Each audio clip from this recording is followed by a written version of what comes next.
Shalom, shalom, nos bien-aimés. Nous sommes dans la joie d'être dans la présence de notre Seigneur Jésus ce matin. J'aimerais parler du salut, alléluia, le combat de la foi d'un chrétien, alléluia. Quel est le combat que le chrétien doit vivre? Quel est le combat que le chrétien traverse en tant que chrétien? C'est le combat de la foi, alléluia. Et Dieu veut qu'on puisse demeurer fort, alléluia.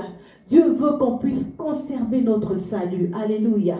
Sans plus tarder, je veux lire Philippiens 2, le verset 12 à 13. La Bible nous dit: ainsi, mes bien-aimés, comme vous avez toujours obéi, travaillez à votre salut, alléluia. Amen. Avec crainte et tremblement, non seulement comme à ma présence, mais bien plus encore maintenant que je suis absent. Car c'est Dieu qui produit en vous le vouloir et le faire, selon son bon plaisir. Alléluia. C'est l'Esprit de Dieu qui produit en nous le vouloir et le faire. Donc tu as le choix, tu as la décision finale de faire le bien ou de faire le mal. Alléluia. Donc c'est important en tant qu'enfant de Dieu, en tant que chrétien, de conserver ta foi. Et tu le fais comment? Par l'Esprit de Dieu qui met en toi ce désir de faire le bien ou de faire le mal. Alléluia. Amen. Évangéliste, une question. Comment ferons-nous, alléluia, pour conserver notre foi, notre salut en Jésus-Christ? Alléluia. Gloire à Dieu. Je pense que avant de répondre à la question, il est important en fait de réaliser que le monde dans lequel nous vivons aujourd'hui est un monde qui a été structuré de manière à nous affecter dans notre marche en Christ. Donc, que nous allions à la télévision, Internet, la société, à tous les niveaux, même jusqu'au travail, le diable opère de manière à décourager les chrétiens qui essayent de vraiment mettre devant eux le Seigneur Jésus. Le monde est dans cette situation aujourd'hui où en fait sur 10, nous trouverons peut-être 5 et voire même 2 ou 3 qui essayent en fait de mener une vie de sanctification à tous les niveaux.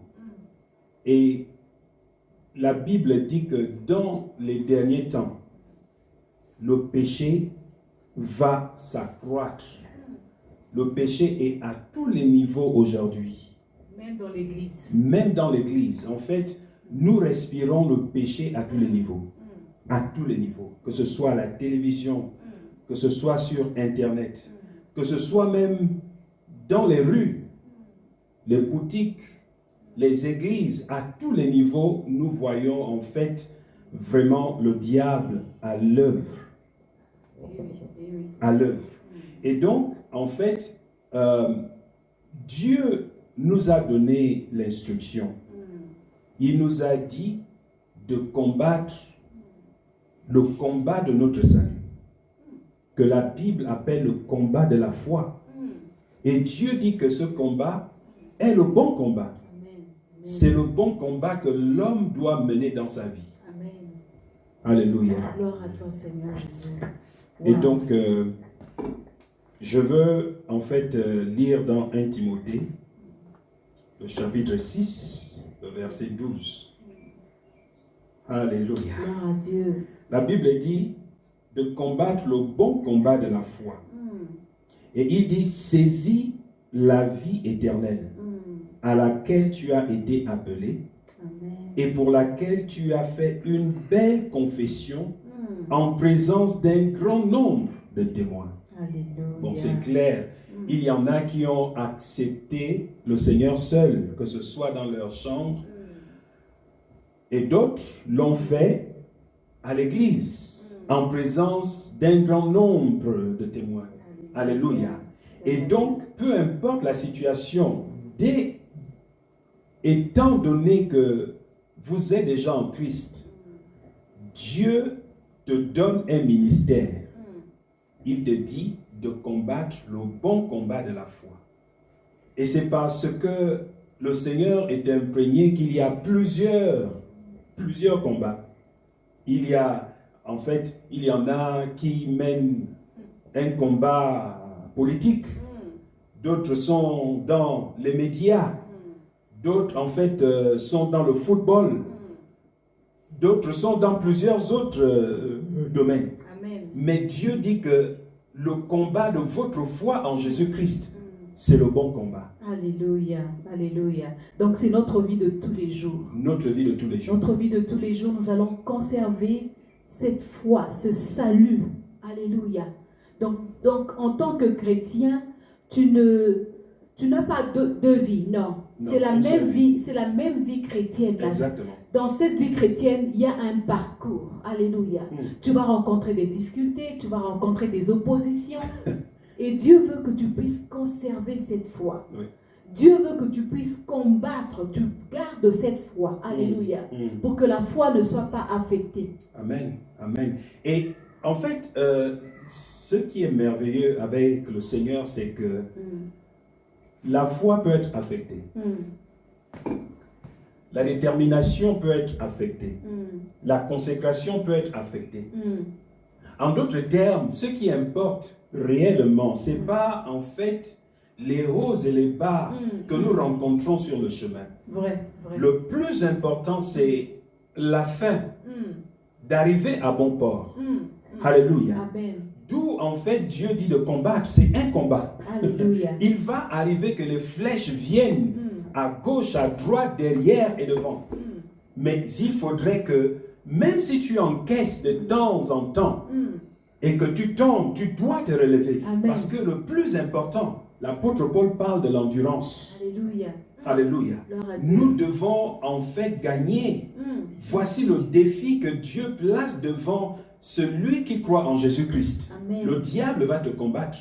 Il va se rassurer que quoi que tu fasses, qu'il te combatte. Amen. Il va te combattre dans le mariage, il va te combattre dans la famille, il va te combattre au travail, il va te combattre à tous les niveaux. Mais il faudra que tu gagnes. Alléluia. Gloire à Dieu. Gloire à Dieu. Donc c'est important de demeurer chrétien. C'est important de demeurer chrétien. Donc peu importe les vents et marées, Peu importe Dieu les veut vents et les qu'on marées. puisse demeurer chrétien. Oui, De rester fort. de rester fort. De ne pas se laisser aller. Le diable utilise même ceux de la maison du Seigneur, ceux-là qui sont faibles. Et donc, la chute d'un chrétien va faire en sorte que ceux-là qui sont faibles vous critiquent. Ils vont vous insulter, ils vont vous juger, ils vont en fait tout faire pour essayer de salir votre image. Et vous voyez, ils le font non pas parce qu'ils sont matures, ils le font parce que le diable les utilise pour vous Emmener en bas. foncer encore dans en fait la chute. Dans le Mais péché. vous devez reconnaître que vous êtes dans un combat. Alléluia. C'est une course et vous devez réussir. Amen. Amen. Amen. Du moment où vous avez choisi Jésus, vous avez fait cette déclaration, comme Yes. on dit dans 1 Timothée 6, 12. Vous avez fait une déclaration publique, alléluia, Amen. devant les chrétiens, devant les non-chrétiens. C'est ce jour-là que vous avez déclaré la guerre. La Dans guerre. le combat avec l'ennemi. Et l'ennemi veut se rassurer que tu perds ta foi. D'où il emmène les combats, d'où il emmène les adversités. Amen. Et Jésus n'a pas promis, homme de Dieu, il n'a pas promis que tout allait être Non. paisible, Non. tout allait être doux. On Non. n'allait pas rencontrer des adversités puisqu'on est chrétien. Jésus n'a pas promis ça. Il a même dit que celui qui doit me suivre doit porter sa croix. Amen. Et la croix, c'est le symbole du sacrifice. C'est le combat, en fait, c'est le symbole du combat que chacun de nous doit mener. Il a mené un combat. Alléluia. Il a porté la croix. Amen. Il a porté en fait nos péchés, Oh, nos difficultés. Shakalabasete Kro. Il a porté en fait tout ce qui pèse dans nos vies. Oh, alléluia. Et Dieu veut que celui qui le suit porte sa croix. Donc, Jésus n'a jamais dit que la vie en Christ est remplie de roses, remplie en fait de couleurs. Non, Parce qu'on est chrétien maintenant, non, tout est c'est beau. une vie en fait de sacrifice. Alléluia. Alléluia. Et le but, c'est de réussir. Amen. Et nous savons qu'une fois que l'enlèvement a lieu, ce sera exactement comme Noé et l'arche. Oui. Dès que nous entrons et que Noé ferme la porte, nous sommes sauvés. Alléluia. Donc, tant Oh, que gloire. nous sommes dans ce monde, le combat continue. Le combat continue. Alléluia. J'aimerais lire Matthieu 24, le verset 13 à 15. La Bible nous dit, « Mais celui qui persévérera jusqu'à la fin sera sauvé. » Alléluia. Persévérer ici, homme de Dieu, ça veut dire qu'il y aura des turbulences, il y aura des adversités. Donc ça ne sera pas facile. Amen. Quand on parle de persévérance, ça veut dire qu'on est en train d'endurer quelque chose. Exactement. Et il faut persévérer, il faut rester persévérer. fort. Amen. Amen. Jésus le savait. Il le Il savait. savait que ça ne serait pas facile. Exactement. Et c'est pourquoi, en fait, il le dit aux disciples ici. Il enseigne à l'Église. Il leur dit que c'est vrai, vous êtes sauvés. Vous avez reçu la vie éternelle. Vous êtes régénérés. Mais, vous devez attendre jusqu'à la fin Amen. du règne de l'Église, la première phase, jusqu'à la moisson finale. Alléluia. Et c'est pourquoi, en fait, il est clair ici, parce que beaucoup se disent, mais je suis déjà sauvé. N'est-ce pas une victoire déjà? Une victoire déjà, mais pourquoi dois-je chercher à persévérer encore, puisque je suis sauvé? Et c'est pourquoi beaucoup en fait, vivent même dans le péché. Ils ne se répandent pas. Ils vivent comme ils veulent et ils ne réalisent même pas l'importance de se repentir. C'est à cause du fait qu'ils ne savent pas que, bien qu'ayant reçu Jésus-Christ dans leur vie, ils peuvent encore perdre le salut qu'ils ont reçu. Et ça, c'est un sujet vraiment sérieux que beaucoup de chrétiens ne comprennent pas et beaucoup s'opposent. Ils ne veulent même pas songer à cet aspect de la vie en Christ. Alléluia. Amen. Jésus enseigne à l'Église. Il leur dit, bien que m'ayant reçu, vous pouvez encore perdre le salut. C'est pourquoi vous devez combattre le bon combat de la foi. Le bon combat de votre salut. Amen. Alléluia. Amen. Et donc ici, il dit au verset 13, il nous enseigne ici pourquoi nous devons mener ce combat de la foi. Il dit, mais celui qui persévérera jusqu'à la fin de quoi? La fin du combat. Exactement, la fin du combat de l'Église. Donc, dès que l'enlèvement a lieu, ce sera le temps de la victoire. C'est ça là que nous appelons le salut final, Amen. la moisson finale. Amen. Alléluia. Gloire à Dieu. Où les anges vont en fait nous prendre dans ce monde de péché pour nous emmener à une autre dimension de notre vie de gloire. Alléluia. Alléluia. Alléluia. Donc, nous Gloire à devons Jésus. aller jusqu'à la fin Amen. pour être sauvés. Amen. Amen. Gloire. Le verset 14 nous dit, cette bonne nouvelle du royaume sera prêchée dans le monde entier Alléluia. pour servir de témoignage à toutes les nations. Alors viendra la fin. Fin. C'est Wow. pourquoi, lorsque vous verrez l'abomination de la désolation dont on parlait le prophète Daniel, établi en lieu saint, que celui qui lit fasse attention. Alléluia. Alléluia. Wow. Donc, avant toute chose, la parole de Dieu doit être prêchée dans toutes les extrémités de la terre. Amen. Alléluia. Exactement. Alléluia. Il dit, après Et là- viendra la fin. Amen. Et là, le verset 14 jusqu'au verset 15 explique le verset 13. Il dit, mais celui qui persévérera jusqu'à la fin sera sauvé. Alléluia. Et ici, la fin est ce que Jésus est en train d'expliquer à partir du verset 14. Il dit, cette bonne nouvelle du royaume sera prêchée dans le monde entier pour servir de témoignage à toutes les nations. Amen. Donc là, ça c'est un message important. Il dit, alors viendra la fin. Pas la fin du monde. Non. Pas la fin du monde. Parce que lorsque nous regardons dans le monde aujourd'hui, l'évangile est déjà presque prêché dans toutes les nations du monde. Eh oui, eh oui. Presque dans toutes les nations du monde. Est-ce que la fin va venir maintenant? Non.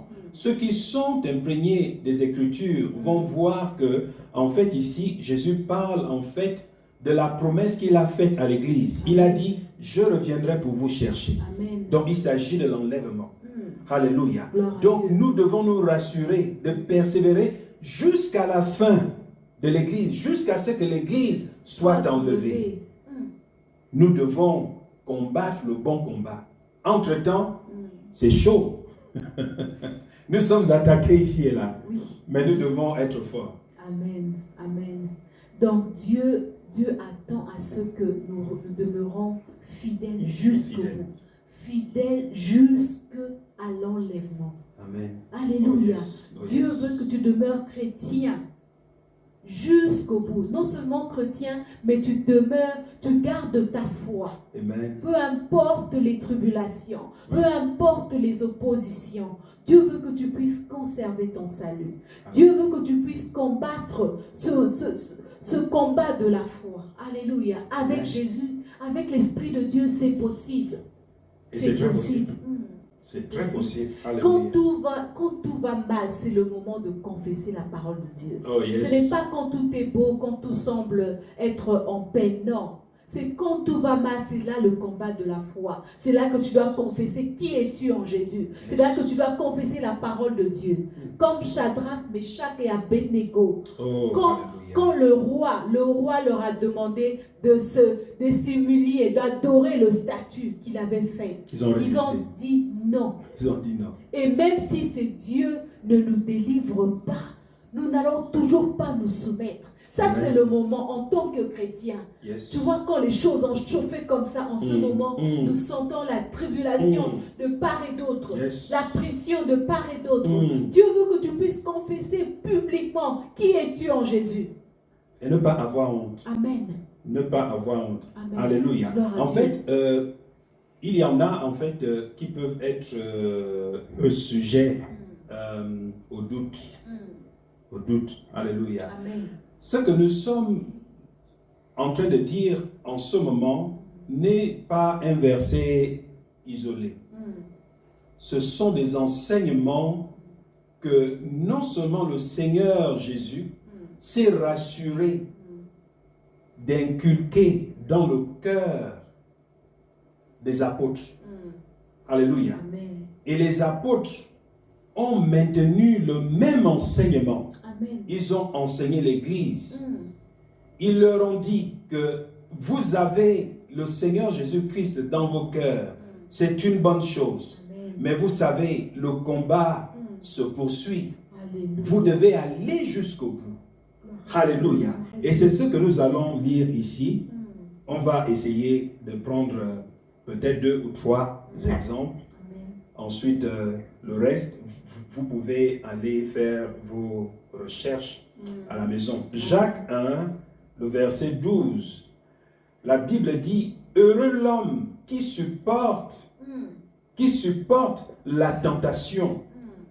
Et entre parenthèses, il s'agit de la tentation de l'apostasie. Le diable fait tout pour faire qu'un plus grand nombre de croyants dans la maison du Seigneur chutent. Donc il dit, heureux l'homme qui supporte la tentation, car après avoir été éprouvé, il recevra la couronne de vie que le Seigneur a promise à ceux qui l'aiment. Alléluia. Alléluia. Ensuite, on peut voir encore dans Marc, chapitre 13, le verset 13 dit, « Vous serez haïs de tous à cause de mon nom, mais celui qui persévérera jusqu'à la fin sera sauvé. » Alléluia. Alléluia. Alléluia. La question ici, c'est, si je suis sauvé, si j'ai déjà Christ en moi, si j'ai déjà, en fait, tout ce que Dieu veut que j'ai en moi, si j'ai déjà la qualification pour le ciel, pourquoi Jésus et les apôtres nous disent encore de persévérer jusqu'à la fin, afin d'être sauvés? Amen. Ça n'a pas de sens. Ça veut dire qu'il y aura la tribulation. Alléluia. Il y aura la tribulation. Jésus savait que ça ne serait pas facile pour nous. Et même les apôtres ont subi. Peut-être que nous, aujourd'hui, les choses sont même plus allégées. Oui. Évangéliste. Les apôtres ont subi terriblement plus que nous aujourd'hui. Oui. Et ils ont tenu bon. Ils ont tenu bon. Je ne pense pas qu'aucun d'eux n'a abandonné la foi. Ils n'ont pas abandonné. Ils sont allés jusqu'à la dernière goutte de leur sang. Ils ont choisi de mourir pour Jésus, que de renier le Seigneur Jésus-Christ. Et des morts atroces. Des morts atroces. Mais atroces. nous, aujourd'hui, nous allons renier le Seigneur Jésus juste à cause de notre poste au travail. À cause du mariage qui n'est pas venu. À cause du mariage qui n'est pas venu. Cet enfant-là que tu demandes à Jésus depuis 10 ans, n'est pas demande à arrivé. Dieu. Et tu as renié la foi. Et les gens se moquent de vous et vous êtes en train de prendre en considération tout ce qu'ils disent. Non. Dieu veut que, en fait, que nous allions jusqu'au bout. Qu'on persévère. Meshach, Shadrach et Abednego ont répondu à la question. Ils ont dit, nous voulons que vous sachiez, ô roi, que même si notre Dieu ne nous délivre pas, nous n'allons pas nous prosterner devant votre Dieu. Donc, même si mon Dieu ne me donne pas un enfant, je n'abandonnerai pas mon engagement avec lui. Ça doit être notre confession de tous les jours, bien Voici la mentalité que nous devons avoir. C'est ça que Dieu veut entendre. Et Dieu n'a jamais dit qu'il va nous donner tout ce que nous lui demandons. Non. Il a dit que si nous faisons de lui nos délices, il nous donnera ce que notre cœur désire. Amen. Et le danger est là parce que beaucoup ne comprennent pas ce verset. Mais le Seigneur a dit, il va me donner tout ce que mon cœur désire. Non, Dieu ne te donne pas tout ce que ton cœur désire. Il te donne tout ce dont tu as besoin. Selon sa volonté. Selon sa volonté. Parce qu'il connaît en fait ce que tu désires qui est bon et ce que tu désires qui n'est pas bon. Donc il va te donner ce dont tu as besoin. C'est bien de désirer. Dieu te donne en fait tout ce que tu désires selon sa volonté. Amen. Et non selon la chair. Parce que tu peux avoir des désirs qui n'ont rien à voir avec la réussite de votre vie. Qui n'ont rien à voir avec l'intérêt du Seigneur. Donc il ne va pas en fait vous exposer en vous donnant certaines choses que le cœur peut désirer. Mais qui peut en fait vous détruire demain après-demain. Donc il va vous donner ce que votre cœur désire selon sa volonté. Alléluia. Mais quelle est la volonté de Dieu? La volonté de Dieu est simple. Alléluia. Il nous a donné la vie éternelle. J'ai reçu le Seigneur Jésus. Mon esprit a été régénéré. Maintenant, la volonté du Seigneur est que je me maintienne dans cet engagement, dans cette foi, en fait, pour laquelle je vis en ce moment. Je dois aller jusqu'au bout. Si je tombe, je dois me relever. Alléluia. Je ne dois pas abandonner. Le but, en fait, la volonté de Dieu, ce n'est pas l'argent. La volonté de Dieu, ce n'est pas le travail. La volonté de Dieu, ce n'est pas toutes ces choses. C'est pourquoi le Seigneur Jésus nous dit même, cherchez premièrement le royaume des cieux et sa justice. Vous voyez, deux choses. Nous devons être à la recherche du royaume. Donc, découvrir le royaume de Dieu. Et ensuite, découvrir la justice qui régit ce royaume dans lequel nous sommes nés. Alléluia. Et ensuite, la Bible dit, toutes ces choses que nous recherchons, l'argent, le mariage, les enfants, la réussite, Toutes ces choses vont suivre. Alléluia. Mais le but devant nous, c'est la volonté de Dieu. Nous focaliser à ça. Nous focaliser à rechercher le Seigneur, Alléluia. à le découvrir, à le comprendre, à le connaître, afin de lui ressembler. Alléluia. Très important, homme de Merci Dieu. Seigneur. Alléluia. Parce que vous allez trouver beaucoup de chrétiens qui sont dans les combats. Quel genre de combat? Il est où elle est en train de chercher activement le mariage, en train de prier, de jeûner. Ça, c'est son combat personnel. Voici, ça, c'est un combat. ça ce sont des mauvais combats.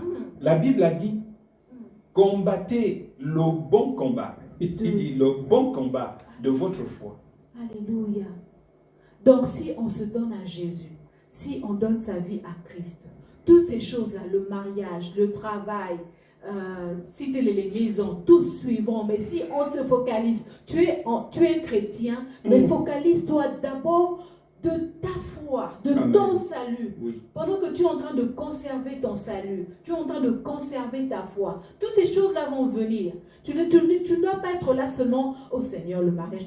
Cette semaine, tu gênes pour le mariage. La semaine prochaine, le mariage. La semaine, Il le faut mois. être patient. Non. Et si le mariage ne vient pas, gloire soit rendue à Dieu. Amen.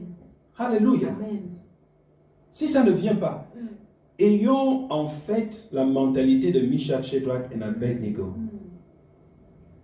Dans notre marche, tu te dis, Seigneur, si ce mariage vient, gloire à toi.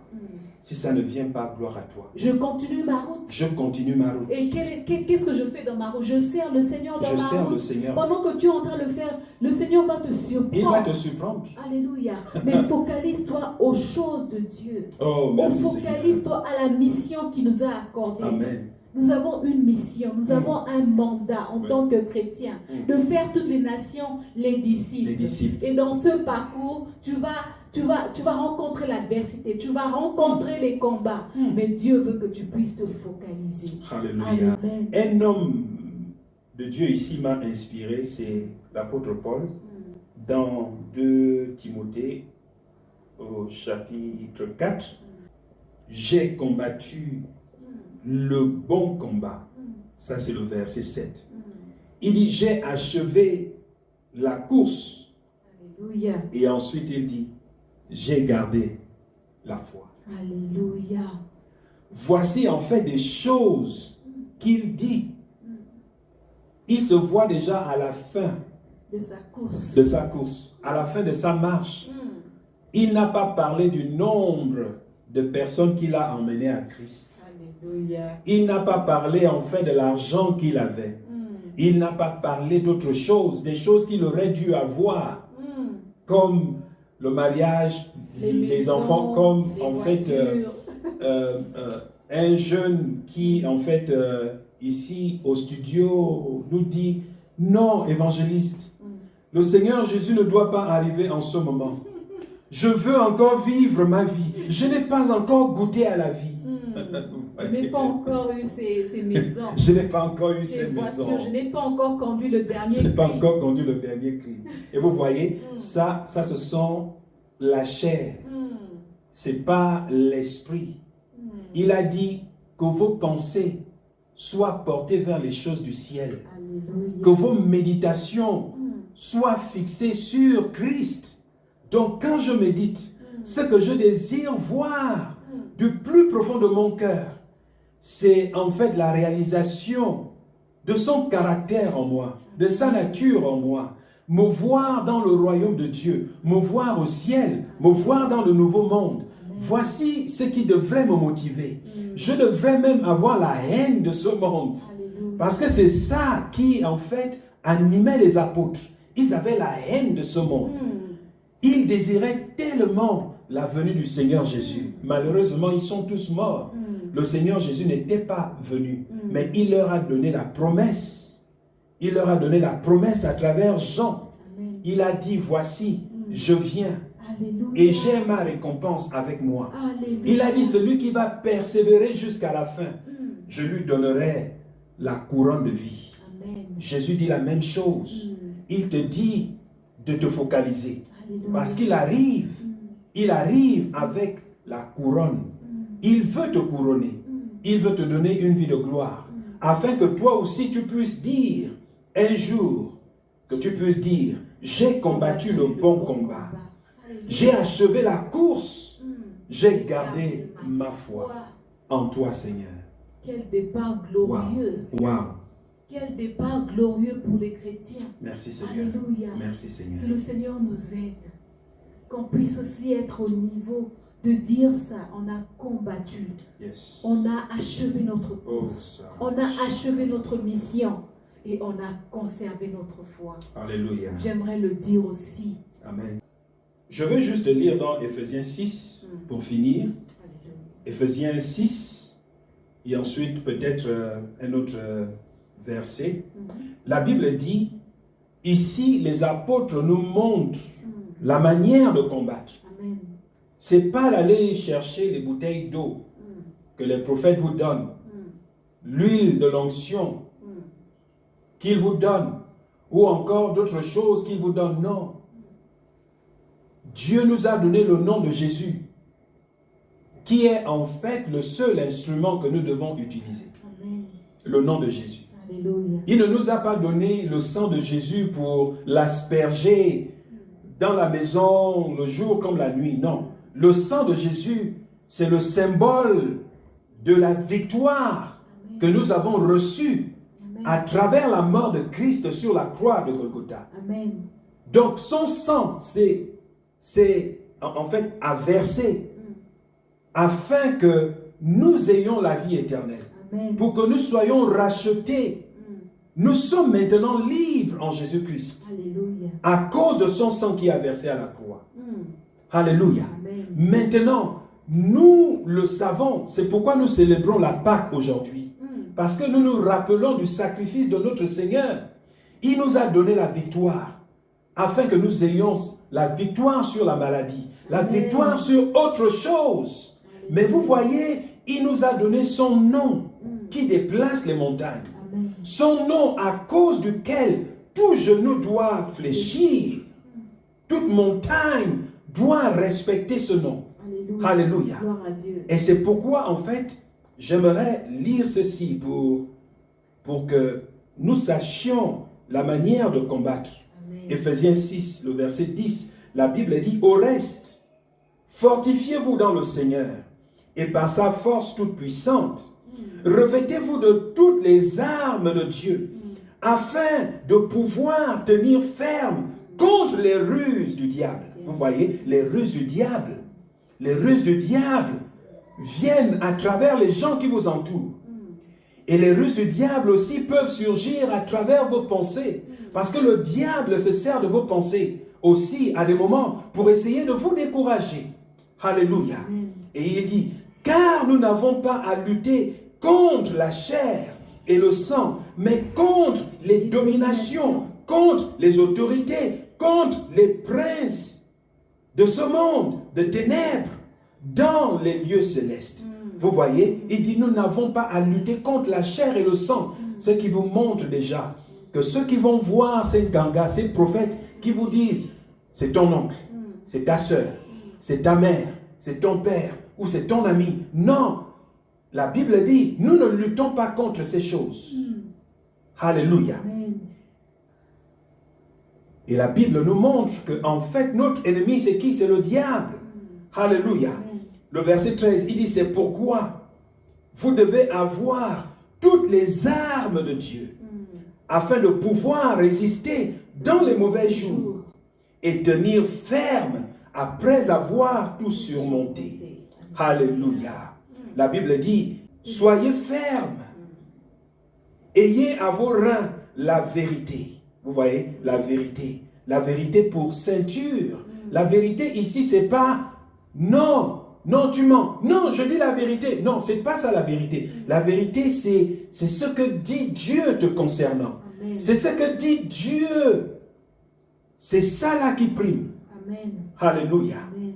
Il dit, est la vérité de Dieu. Donc l'évangile de Christ, la parole de Dieu comme ceinture.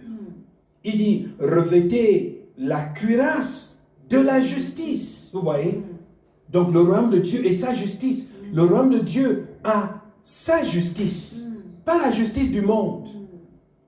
Tous les pays ont des lois, mais toutes ces lois ne sont pas en ligne avec la justice, la loi de l'Éternel. Donc, nous devons avoir en nos reins la justice de Dieu. Alléluia. Et ensuite, il nous dit de mettre pour chaussure le zèle que donne l'évangile de paix. Pas l'évangile de condamnation. Jésus n'est même pas venu pour nous condamner. Il dit, je ne suis pas venu pour condamner le monde. Je suis venu pour sauver le monde. Alléluia. Il dit, ayez l'évangile de paix et prenez par-dessus tout, le bouclier de la foi avec lequel vous pourrez éteindre tous les traits enflammés du malin. Vous voyez? Et prenez aussi le casque de salut et l'épée de l'esprit, qui est la parole de Dieu. Alléluia. Voici ce qu'il faut faire.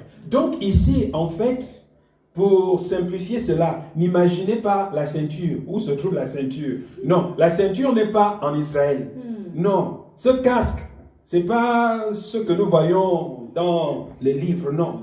Il s'agit en fait, Dieu nous enseigne à recevoir sa parole. L'évangile de paix, c'est la parole de Dieu. Il nous a apporté la paix.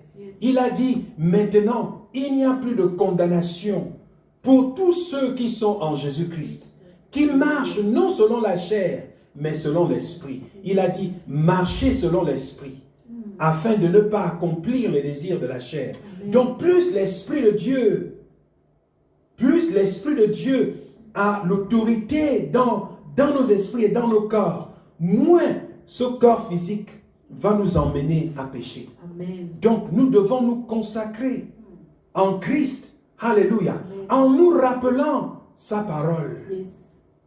Alléluia. En nous rappelant sa parole c'est la vérité.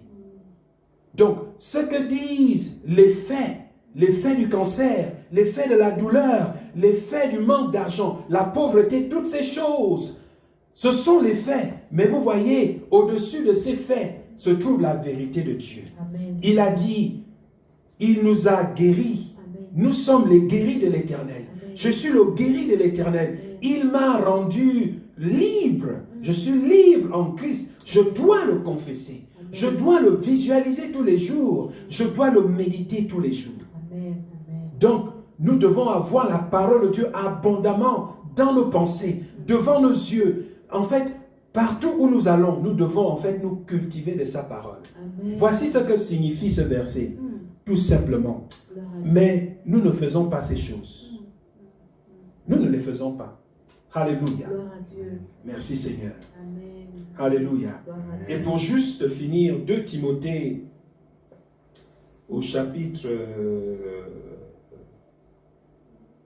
4, pour juste répéter ce que nous venons de dire. Le verset 6 dit, « Car pour moi, je sers déjà de libation, et le moment de mon départ approche. » Vous voyez, l'apôtre Paul est en train de dire au revoir. Le verset 7, il dit, « J'ai combattu le bon combat, j'ai achevé la course, j'ai gardé la foi. » Il dit, « Désormais, oh, voici en fait ce qui devra se présenter devant vous lorsque vous marchez. » Alléluia. Amen. Voici le but de tout chrétien, le but de tout enfant de Dieu. Voici ce qu'il faut avoir devant vous. Il dit désormais la couronne de justice m'est réservée. Oh, merci Seigneur. Il dit désormais la couronne de justice m'est réservée. Le Seigneur, le juste juge, me le donnera dans ce jour-là. Et non seulement à moi, mais encore à tous ceux qui auront aimé son avènement. Vous voyez, c'est ce que nous vous expliquons depuis le départ. Jésus nous parle en fait de son avènement. Il est celui qui va persévérer jusqu'à la fin. la fin de quoi? La fin, en fait, du règne, de la première phase du règne de l'Église sur terre. Donc, lorsque la trompette sonne et que les anges nous moissonnent dans ce monde, les gens de ce monde vont voir cela comme l'enlèvement. Est-ce que vous voyez? Donc, le terme l'enlèvement n'est pas dans la Bible. C'est à cause de l'expérience que vont expérimenter les hommes de ce monde. Ils vont perdre leurs femmes qui étaient en Christ. Ils vont perdre leurs enfants qui étaient en Christ. Ils vont perdre leurs maris qui étaient en Christ. Les entreprises vont perdre leurs employés qui sont en Christ. Donc ils seront enlevés, donc déchirés de ce monde, déconnectés de ce monde. Ils vont disparaître. Les gouvernements vont les rechercher. Ils ne pourront pas nous retrouver. Ce sera la douleur dans ce monde. La douleur à tous les niveaux de la société, à tous les niveaux des nations. Mais vous voyez, la Bible parle de l'avènement du Seigneur. Donc, en fait, un retrouvaille. Un retrouvaille. Voici le but de la chrétienté. Voici le but de l'Église. Vous êtes un pasteur, un homme de Dieu, un chrétien. Voici le but. Voici pourquoi vous êtes chrétien. Il n'y aura pas de chrétiens au ciel, ni dans le nouveau monde. Les chrétiens sont dans ce monde. Parce que c'est les hommes de ce monde qui nous ont donné ce terme. Parce qu'ils essayaient de nous décrire. Mais nous sommes bien plus que des chrétiens. Voici ce qui devra être devant toi. Ma soeur, mon frère, tu as reçu le Seigneur Jésus. Voici le but. Voici pourquoi tu l'as reçu. Pour que tu persévères jusqu'à l'avènement du Seigneur Jésus. L'enlèvement. Tu dois être enlevé. Alléluia. Installez maintenant l'application MyZoé pour accéder aux enseignements bibliques si inspirants. Vous pouvez maintenant grandir dans la piété de Christ chaque jour et même commencer votre cellule de prière et d'enseignement en famille. Et oui, vous pouvez maintenant transformer votre smartphone en une église virtuelle où vous et votre famille pouvez recevoir de la parole de Dieu en regardant quotidiennement des messages transformateurs. MyZoé est 100% gratuite à utiliser avec des pasteurs virtuellement disponibles à vous suivre et prier pour vous 24 heures sur 24. Une fois installé, vous êtes prêt à partir. Oui, c'est aussi simple que cela. Chaque jour je chanterai